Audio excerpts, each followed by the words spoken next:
নমস্কার বন্ধুরা, আমি আপনাদের জন্য একটা নতুন রেসিপি নিয়ে এসেছি।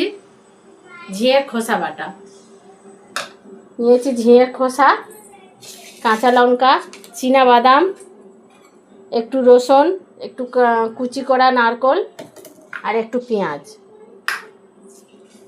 আমি কড়াইটা বসিয়ে দিয়েছি, গ্যাসটা অন করে দেব। যে বন্ধুরা, কড়াইটা গরম হয়ে গেছে।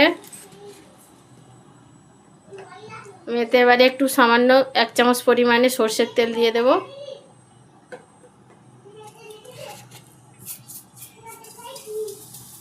কিছুটা পরিমাণে কালো জিরে দিয়ে দেব। আমি 10-12টা রসুন নিয়েছি, দিয়ে দেব।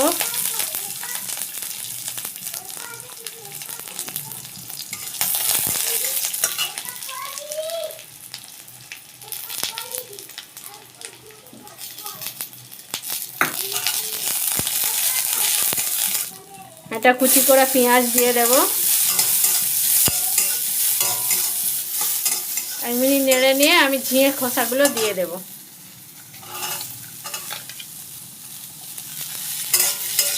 সামান্য লবণ দিয়ে দিলাম। দিতে এটা 2-3 মিনিট নাড়বো। আমি 4টে কাঁচা লঙ্কা দিয়ে দিলাম। কুচনো নারকেলটা দিয়ে দিলাম।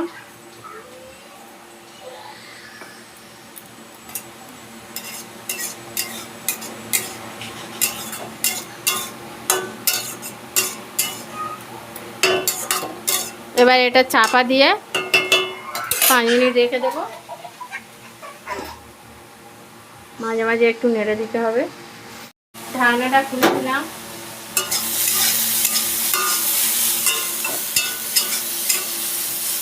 এতে আমি সামান্য পরিমাণে জল দিয়ে দিচ্ছি। পুরোপুরি সিদ্ধ করব না, একটু বাকি থাকবে। 5 মিনিট ঢাকা দিয়ে রেখে দিলাম। ঢাকনাটা খুলে দিলাম।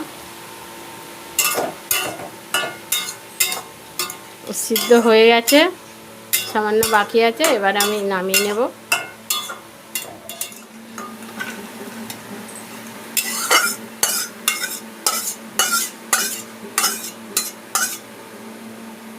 আমি ঢেলে নিয়েছি, একটু সামান্য জল রেখেছি। এটা বাটতে হবে তো, না তো শুকনো শুকনো বাটা যাবে না। আমি এটা ঠান্ডা করে নেব। এই যে বন্ধুরা, আমার ঝিঙের খোসাটা ঠান্ডা হয়ে গেছে। আমি এবারে মিক্সি একটা বোল নিয়ে নিয়েছি। এটাতে দিয়ে দেবো এই যে 4-5টা কাঁচা লঙ্কা নিয়েছি, একটু চীনা বাদাম রেখেছিলাম সেটা নিয়েছি, নারকেল কুচনো একটুখানি ছিল সেটা দিয়ে দেব, কাঁচা পেঁয়াজ খানিকটা ছিল সেটা দিয়ে দেব। এবার এই খোসাটা দিয়ে দেব।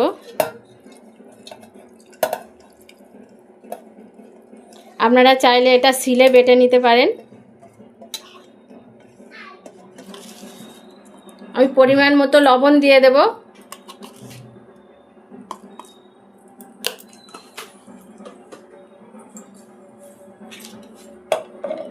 ঢাকনা দিয়ে দিলাম।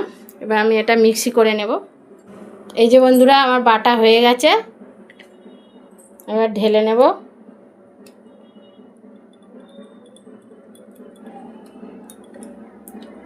এটা খেতে দারুণ টেস্টি লাগে।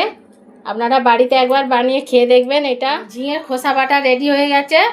আপনারা বাড়িতে একবার এইভাবে, আমি যেরকমভাবে বানালাম, আপনারা এইরকমভাবে বানিয়ে একবার খেয়ে দেখবেন, ভালো লাগবে। আর যদি ভালো লাগে আমার পাশে থাকবেন, চ্যানেলটাকে সাবস্ক্রাইব করবেন, বেল আইকনটা পুশ করবেন, বেশি বেশি করে শেয়ার করবেন, লাইক করবেন।